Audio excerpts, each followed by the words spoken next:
We can see everywhere everyone talk about a lot of planets in Aries. It's like a huge stellium of April. Everyone talk about the new beginnings, new cycle, something which we haven't seen in centuries and we will not see it in our lifetimes in the future and stuff like that. This is all true, but also there is one point I think kind of like missed in this whole story.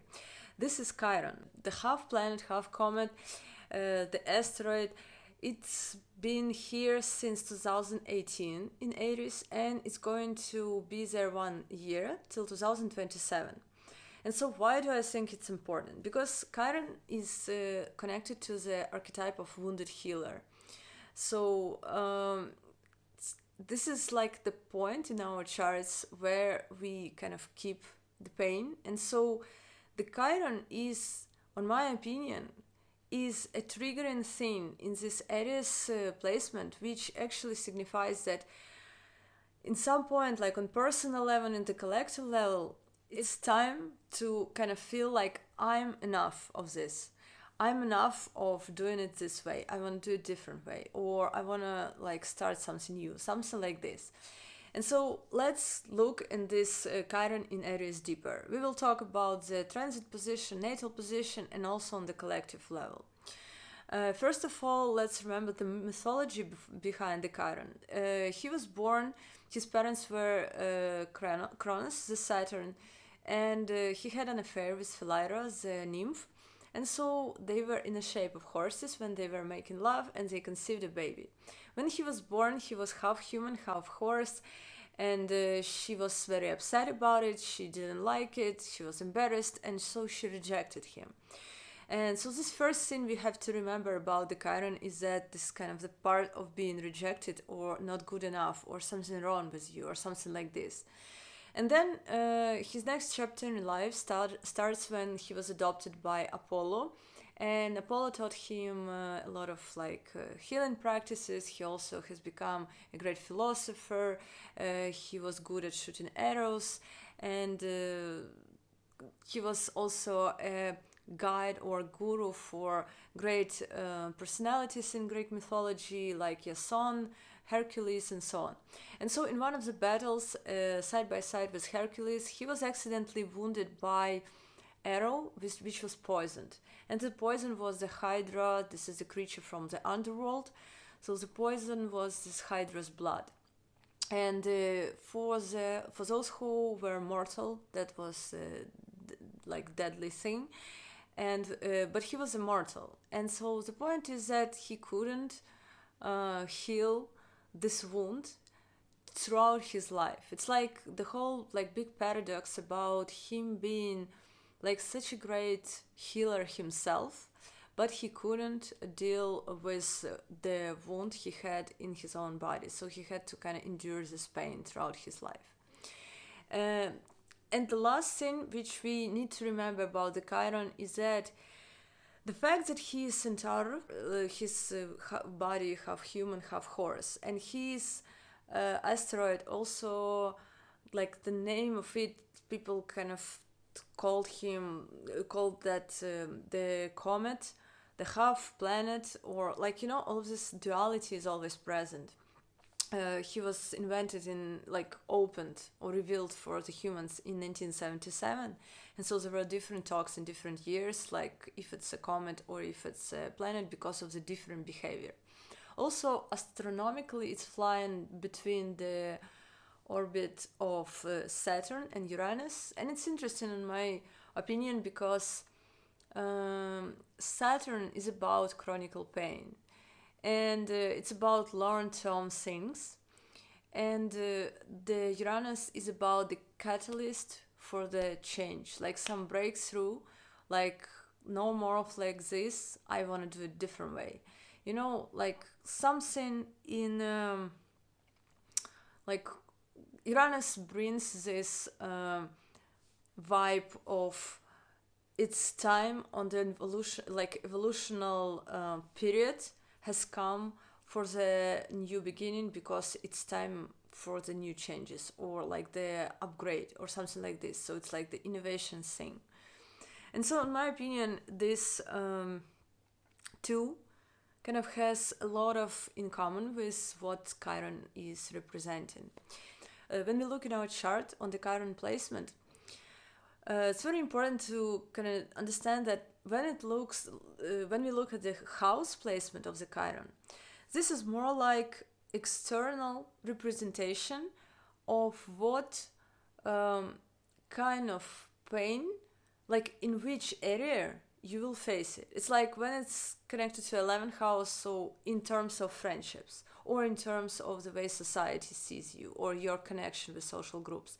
When it connects to 5th house, it's about things connected to your creativity, self-expression, your connection like with children. When it comes to the 4th house, it's things connected to your inner world, your emotional world, the place where you live, the relationship with your mother. The 2nd house, things connected to your material wealth, your self-worth, and maybe face as well. So it's more about the area where we are facing the problems throughout life, like where this kind of painful scenario can come up. When we look at the sign gives us like, it's more like internal thing, which indicates something like a root of the problem, because the flavor of the sign gives the kind of the flavor of the like the problem we have in that area which Chiron sits. So let's say if we have Chiron sitting in like 11th house of friendships, and we have there Aries. So when it comes to friendships and social groups, the pain point, the root point is connected to Aries. If we are letting ourselves to be who we are, so we would be accepted in the groups, or we understood by friends, or we have a good friendships.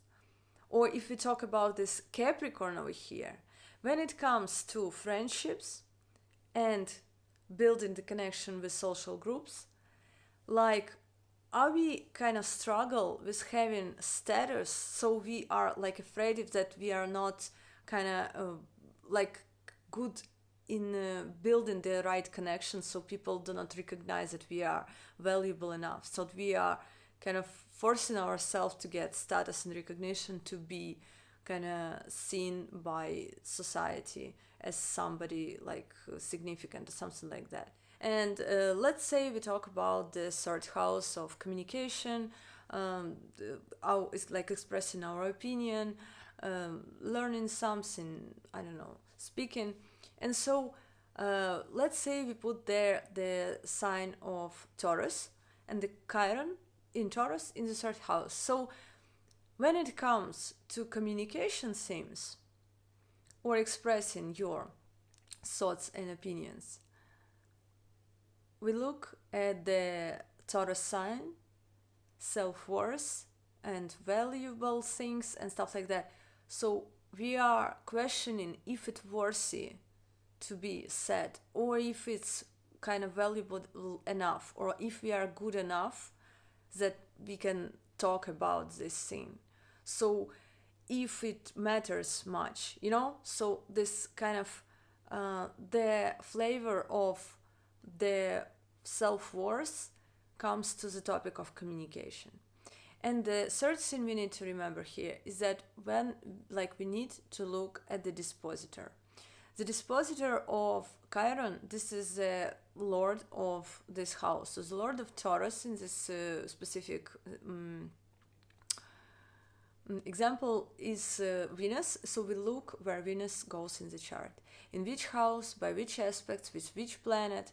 So it might be connected to, for example, moon. So somehow, maybe something connected to your mother was in she didn't value enough communication, or she didn't value you as a personality, so you were not listened enough, you were not heard, or stuff like that. So you untangle this knot by looking at the dispositor of the placement where Chiron sits.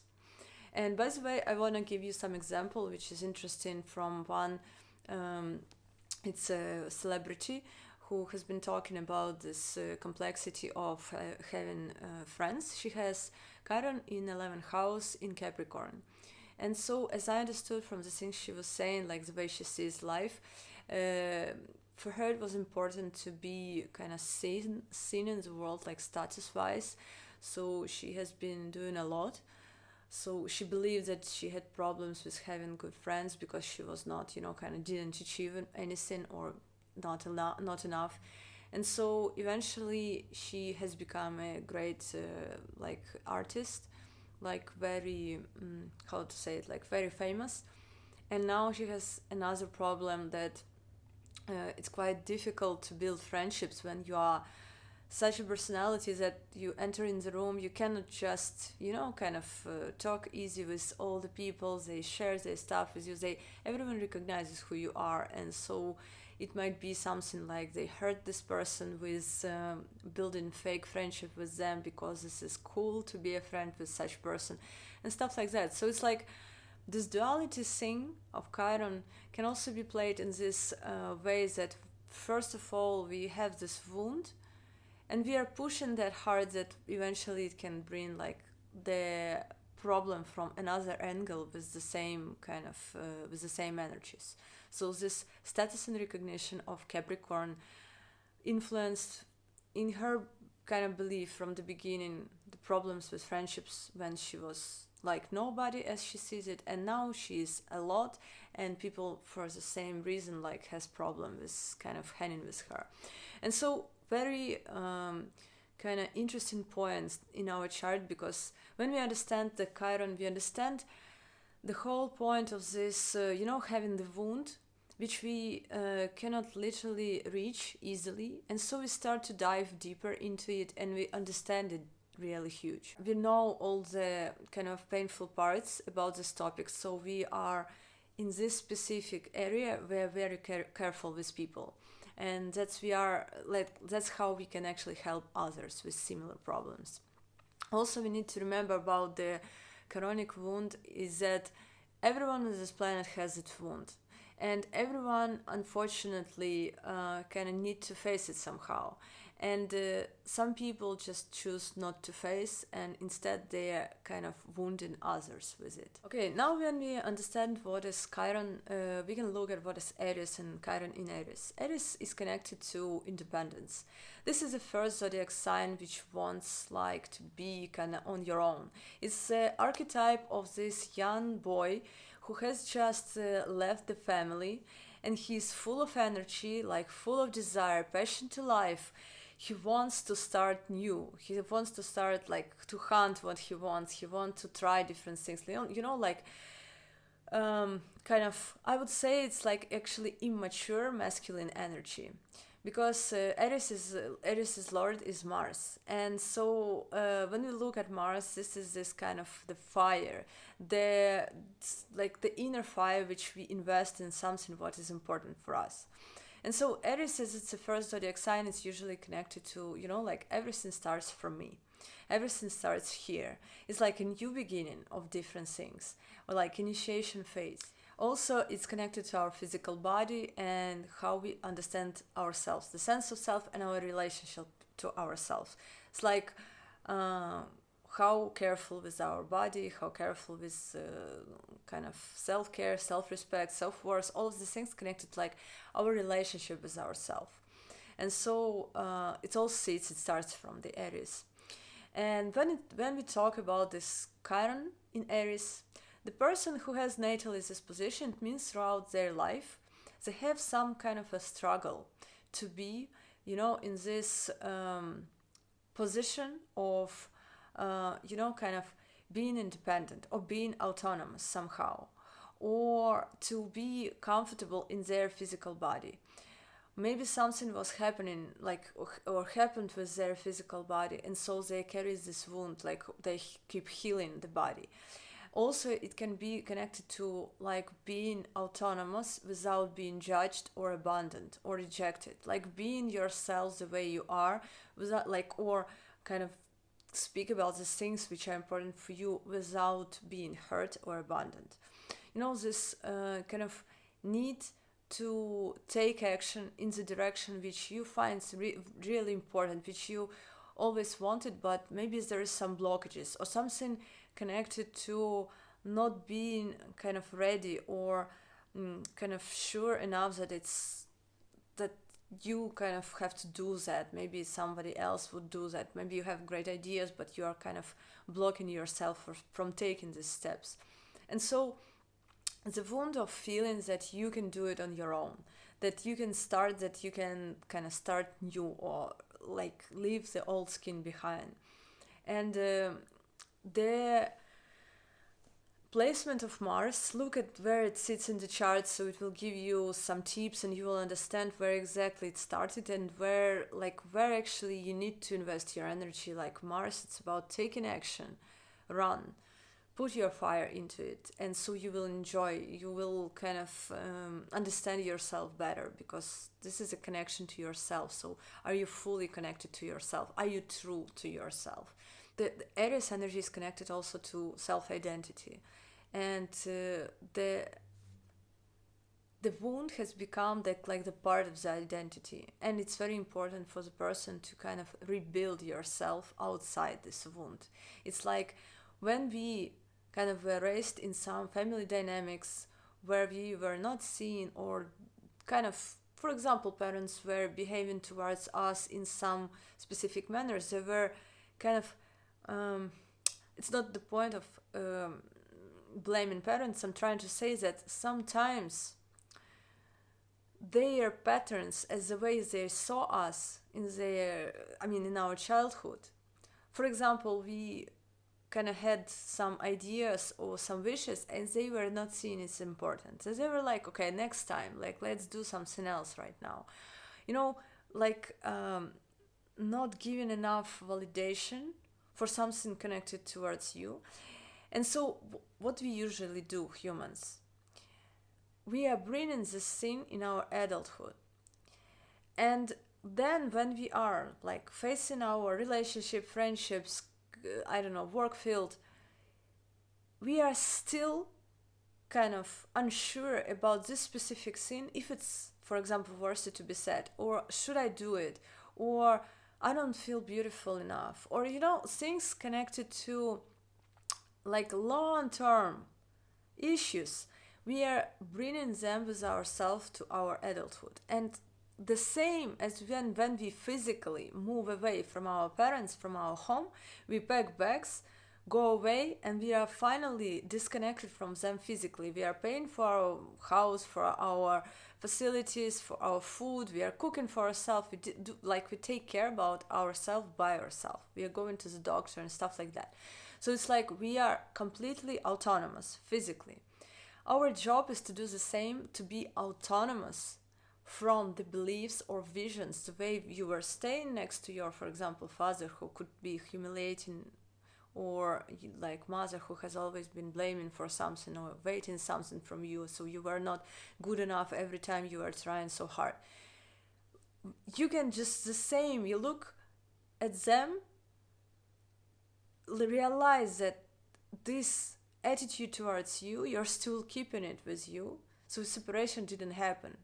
So cut it, let that be in the past, and build your own vision of who you are, how beautiful you are, how worthy of you of saying things, all these things connected to being the autonomous for yourself, the authority for yourself, your vision about yourself becomes the most important. And this is how we become, we are regaining our kind of independence from the opinions and past stuff and stuff like that. So it's when we are choosing to rely on our opinion instead of what was there. Because when we are relying on there, it means we think that those are more important and valid than your own vision of yourself. And so building this thing inside of yourself, it's helping you to kind of become more autonomous. And so when we understand this natal position, we can see that when we see it in transit, it's literally kind of the same story, but specifically in the house where we have Aries in the chart. So look where you have Aries.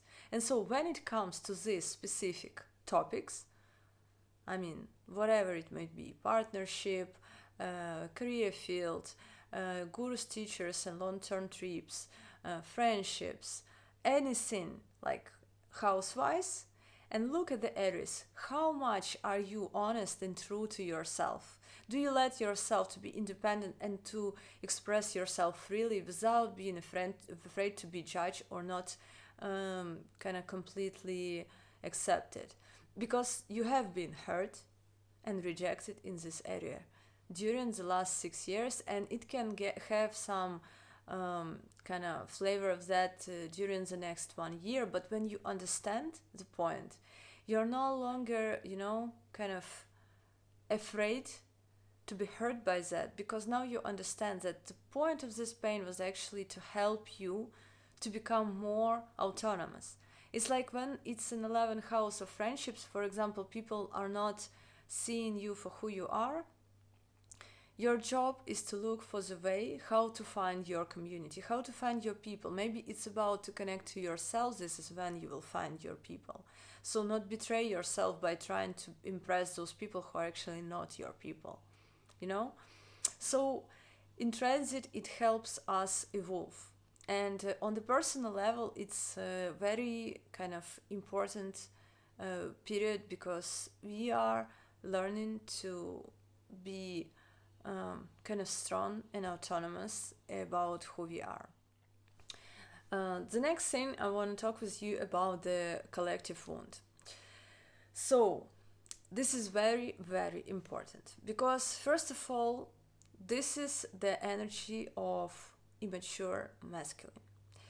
And this is what we see in our life, like right now, the 62 million visits, people, whatever, you know what I'm talking about, all of these files, which was partly revealed last year.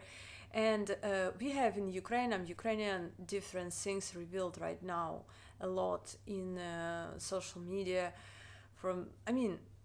All the world is facing like something like kind of a pain connected to the immature masculine energy, which hurt society that much that this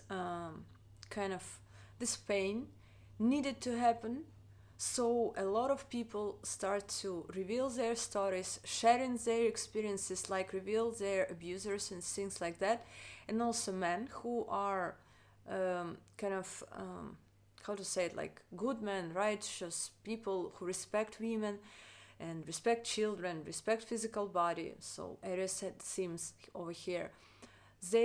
I see that the awakening of that is happening. They start to talk about this a lot, especially those who are doing it with a lot of followers. It's a great thing, because they can help to influence society with first spreading the awareness of the problem. That problem exists, because it's not only women's problem. Like patriarchal society is not women's problem, and black people facing racism, this is not only black people problem, it's a societal problem. LGBTQ communities, they're facing humiliation, this is not their problem, this is a problem of us as humanity, because we are not still as kind of one species. We are not able to to learn to get along with each other just on the level of respecting each other. And let's not forget that there are women on Earth, like in Africa, in Afghanistan, in places where they don't have voices. And we are their voices, and let's not stop fighting for our rights, freedom, and for those who are unfortunately facing the worst right now. And why it happens like this? That's why I want to talk with you about this immature masculine energy. This is actually the reason of this patriarchal society to be born. Because, be with me here, very interesting, because masculine energy grows in complexity and hardships. Feminine energy grows and expands in peace, in softness, when it's good, when when any human, everyone has feminine and masculine, anybody who are staying, for example, at peace, next to, I don't know, in peaceful nature, with people with who person feels okay and stuff like that. This is where you can calm down more. This is where you can connect to your intuition.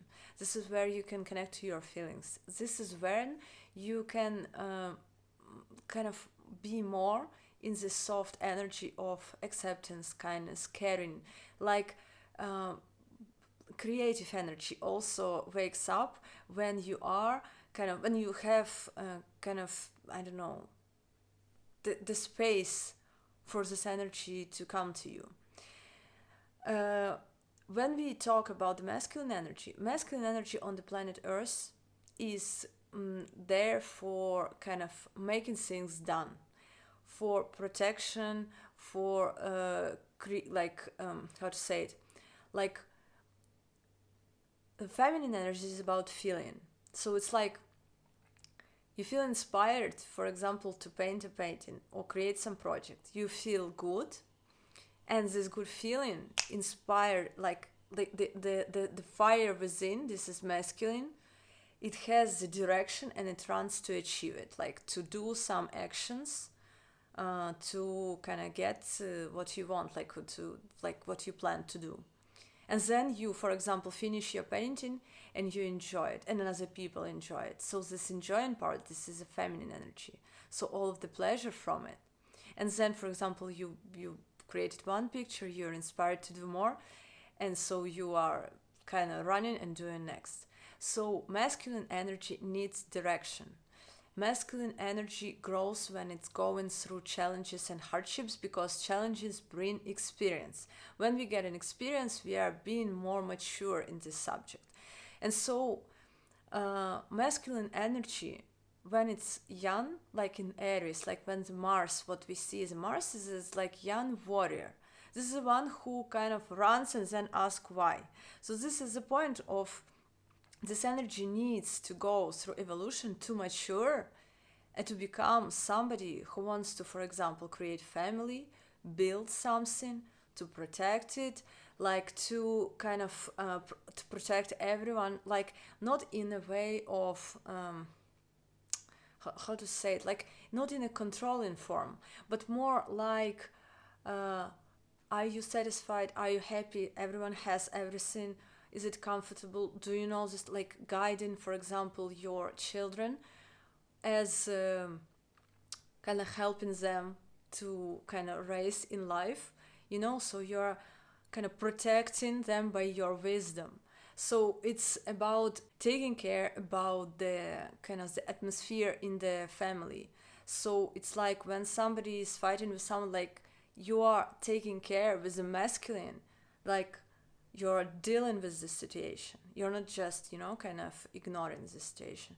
So all of these things where you are mature to give your, for example, partner what you can. So because you don't kind of try to jump on them and just to use what is physically attractive, but you are ready to interact with all of this inner world problems, with all of this kind of different wishes, visions, ideas of, you know, when you are ready as a team together build something, when you interact on the very kind of mature level, when we are how to say it, like let everyone to be independent as the way they are, but you kind of choose to interact with each other and build with it, like together something, not because somebody forces anyone to this. And so I'm trying to say is that immature masculine needs to grow, and this growth is through challenges. And now when we look at the patriarchal society, how it's been built, it's for sure been created in the minds of the immature men. I mean, I'm not saying that they were young boys. I'm saying that they were men having immature masculine energy, and they were afraid that another man can do something to their woman, or woman can do something with another man. So they started to create laws restrictions and regulations and religion. So it would look like God said that you don't have to look like this, speak with them, this is not good to have any affairs before marriage and stuff like that. So it's like all this kind of control is built against like for the man's ego to stay safe. So it's like only the last century we have the ability, for example, to make a test for if it's your child or no. In the like 2,000-3,000 years ago, they didn't have this. So what they could make up, so they started to just prevent any connection of another males with your woman. And so the point is that they didn't know that when you are becoming like the mature masculine, which is responsible, which is kind, which is has built inner authority within and is not fluctuates from every situation around. Person who keeps promises, responsible for the words, like person who is able to take care about things and like be wise and respectful to everyone. Like everyone around want to be around this person and want, like, let's say if it's a man, respect him. This kind of man, this is a person who naturally attracts woman's wish to kind of be kind to him, to make love with him, to cook also for him, do different things, to not because she wants to please him, but she wants to kind of, I don't know, provide something what she wants to in this direction, because he's behaving in such a kind of great way that all her natural feminine qualities and loyalty to stay around him is natural. This is where this natural sin comes, which they talk about in their religions, that this is natural sin of women to submit. That's why we dominate. Any human who has feminine masculine, when your feminine is relaxed next to someone who is responsible enough for the different things, and you are relaxed that they can do everything fine, like no problem, you're letting them do, you're letting them lead if they want, for example. And this is how this kind of healthy relationship is built, when two people trust each other in their decisions of doing things specific way, and this trust gives relaxation. And this is how feminine and masculine works well in the couple, when they are recognizing mature energy from each other. Patriarchal society is built on, like, first it was immature masculine who prevented themselves from, like, you have to compete with another males for being such a great man that she doesn't want to go away from you. This is the point. And when you are not doing it, you are skipping the like huge amount of evolution. And this is why your feminine energy also is not evolving. You are not becoming more emotionally mature. You're not empathetic. You are not. So this is the reason why we see leaders in the world who are cold-hearted, people who kind of achieved great things, like, you know, like people, very rich people. They used a lot of their Mars energies. They ran as much as they could on their immature, like, I want to get it, I want this woman, I want that money, I want this car, all of this, you know, kind of the very superficial attitude of like grabbing different stuff for kind of pleasing themselves, but in the same moment not understanding that you also have to kind of build the kind of the man inside of you. The masculine energy grows when you are like choosing. If it's a choice of becoming like you can behave righteous or become rich without being righteous. And so when you are choosing to be a righteous person, to have the right to make the right choice and to respect yourself from within, this is how your masculine grows. And this is why when you are in 40s, 50s, you, with your mature masculine, want to enjoy life with a woman your age. But when you are in this 40s and 50s, look at the girls. I mean, it literally because your masculine energy hasn't been grown up. You're still your 40, 50-year-old as like men, and your mentality is still on the 15-year-old boy. This is why it seems kind of interesting and attractive for somehow, and this is why you don't understand that this is where like the deep connection with a woman starts, when you are building it on a heart level with someone equal to you, with someone who is mature enough to make their own kind of decision and choose you as a man because you're kind of like a decent person, not just child who cannot even identify anything because she's so mature, she's so naive. So this naivety has become kind of attractive for them. So the immature masculine energy, which leads to the beginning of the patriarchal society, which now has become like we see the consequences of all this. All the suffering of women, this is the consequences of immature masculine treating women like, I don't know, like objects. Because this is not right. This is not healthy.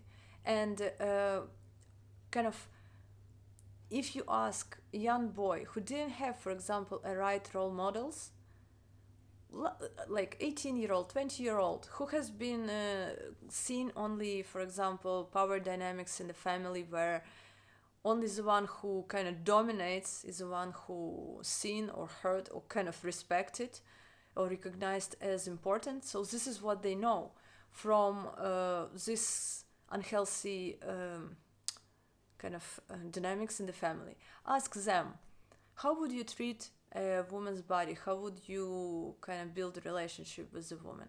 How would you treat a land or the earth? Our earth, the physical body of the planet earth, is also Aries energy. How it's treated right now? Like, ask such questions. How would this person lead? I mean, if you put such person on some huge position where the ego boosts so much and you want to show everyone the length of your genitals, you know, I think you recognize what I'm talking about right now. This is the thing, that we have leaders in the world who are kind of teenagers in their emotional maturity, and this is kind of sad, but it's very important for us humans to kind of realize that collective energy is built collectively. So when we are letting ourselves to invest our energy into the things which are important for us, when we are not stuck in what people might think or judge or whatever, like when we are reclaiming like the justice for the things, like for like our body is our temple, it has to be treated right, well, with kindness. Things connected to taking care about ourselves on different levels, like to be kind, to be careful, to be respectful. Respect builds when we are behaving the way we respect ourselves for this behavior, regardless from how it's seen, what people think. Like, the more you are becoming like independent from what others thinking and seeing, you are building this confidence within yourself. And this is how you are investing into collective the right masculine energies. Not by hating, not by aggression, because we need to invest this fire into, for example, fight like some movement against something, not into hating some man in social media, because when you are saying them like you're humiliating him, maybe you feel relief in this moment, but when he reads that, he's already like misogynistic and he's disrespectful to himself and to others. So this hate he takes personally. He's not aware that maybe you are trying to kind of scream to his masculinity, like wake up to become more mature and like start to respect women and their bodies and their needs and their feelings. You are screaming to that, but he takes it personally. When you call him stupid or submissive, he sees it like, you woman called me man, like bad. He becomes more angry and he can actually go and, for example, hurt some women around him. So it's like, let's not this, when we have the wound, just put this wound on another. Let's together be aware of this kind of masculine energy was inside of us, this kind of this anger, this fire, to invest in something what can build like better society in future. Even if it's a project you have always dreamed to do it, just do it. Because right now your energy will have this, like, it comes somewhere. Because when it's stuck, it can be this reason of the stuck and blocked anger. And by the way, just to sum up for you to know that I'm talking about the things which really like it's time for masculine energy to grow and to kind of, go into this new cycle. Literally right now, Chiron sits in the 27th degree of Aries, but also in this in the 25th degrees of Aries. Right now we have the asteroid ERIS. This is the asteroid which is connected to the warrior feminine.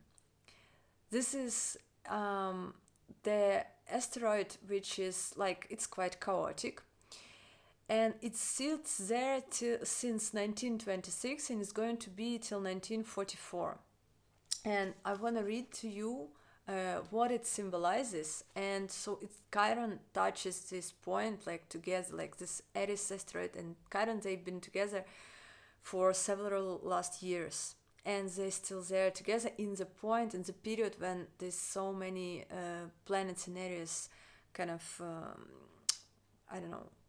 start their new cycle. Also when Uranus came into Gemini. So it's like the whole new beginning, which is triggered by this pain, which kind of in the topics of immature masculine energy. And so this is the asteroid Aries, what it stands for. So it symbolizes the forcing ignored issues to the surface, challenging patriarchal structures, and fighting for autonomy.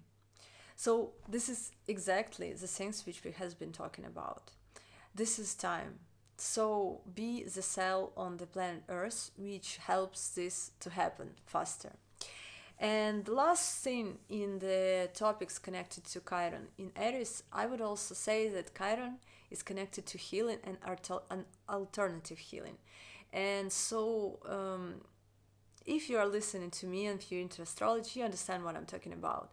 If you have some skills or some thoughts was like about healing physical body, maybe some massage practices, how to do Reiki, different things, everything about cannabis and all of this, there are a lot of forms of alternative healing. Please do. This is time. This is great time. World needs you, and this is great way of expressing your kind of, investing your energy into something.